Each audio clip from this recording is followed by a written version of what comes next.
இயேசு கிறிஸ்துவின் இனிய நாமத்தினாலே உங்களுக்கு என் அன்பின் வாழ்த்துக்கள்.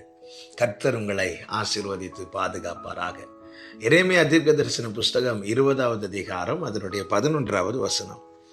கர்த்தரோ பயங்கரமான பராக்கிரமசாலியாய் என்னோடு இருக்கிறார். ஆகையால் என்னை துன்பப்படுத்துகிறவர்கள் மேற்கொள்ளாமல் இடறுவார்கள்.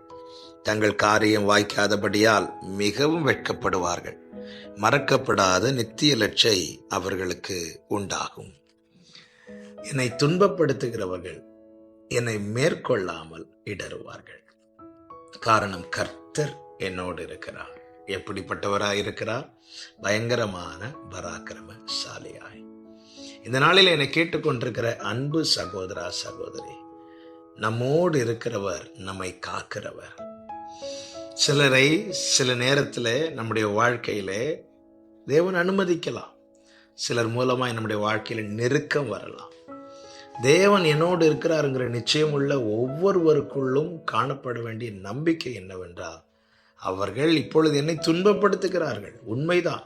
சில நெருக்கத்தை கொடுக்கிறார்கள், உண்மைதான். ஆனாலும் என்னை மேற்கொள்ள தேவன் இடம் கொடுக்க மாட்டார். இந்த நம்பிக்கை நமக்கு தேவை. ஆமென். பிரச்சனை வந்ததும் நம்மை விட்டு ஓடுகிறதற்கு அவர் கூலிக்கு நிற்கவில்லை.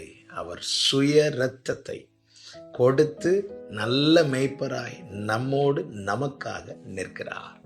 சில சூழ்நிலைகளை தேவன் அனுமதிக்கிறது தேவ சித்தத்துக்கு நம்மை உட்படுத்துவதற்காக.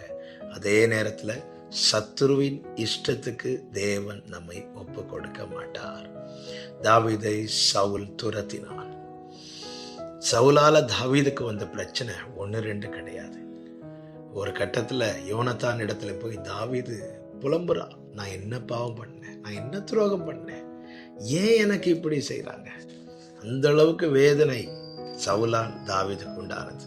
ஆனால் பிரியமானவர்களே, சவுல் தாவீதை மேற்கொள்ள கர்த்தர் விடவில்லை, சவுலுக்கு இடம் கொடுக்கவில்லை.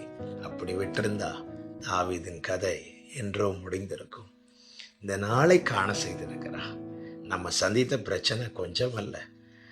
நாம் சந்தித்த பிரச்சனை நம்மை மேற்கொண்டு இருக்குமானால் இந்த நாளை நானும் கண்டிருக்க மாட்டேன், நீங்களும் பார்த்திருக்க மாட்டீங்க.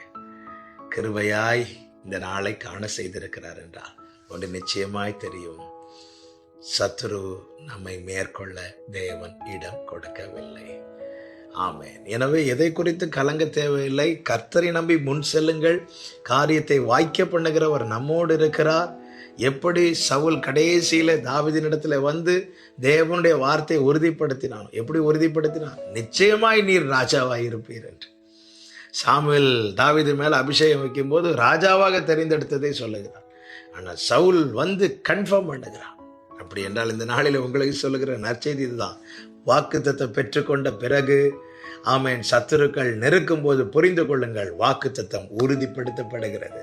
துன்பப்படுத்துகிறவர்கள் உங்களை மேற்கொள்ள கர்த்தர் விட மாட்டார். நல்ல தகப்பனை, இரக்கமுள்ள பிதாவே, எங்களை அறிந்து எங்களோடு பேசின கிருபைகளுக்காக நன்றி. எங்களுக்கு வார்த்தை அருளி அதை உறுதிப்படுத்துகிறவர். துன்பப்படுத்துகிறவர்கள் ஆண்டவரே நெருக்கத்தை கொடுத்தாலும் ஆனாலும் எங்களை மேற்கொள்ள நீங்க விட மாட்டீங்க. காரணம், நீ பயங்கரமான பராக்கிரமசாலியா எங்களோடு இருக்கிறீனப்பா. நிச்சயமா எங்களுக்கு சொன்னதை நிறைவேற்றி சத்துருக்களுக்கு முன்பாய் பந்தியை ஆயத்தப்படுத்தி எங்களை ஆசீர்வதிக்கிற நல்ல தேவன். நன்றியோடு துதிக்கிறோம். இயேசுவின் நாமத்தில் பிதாவே, ஆமென்.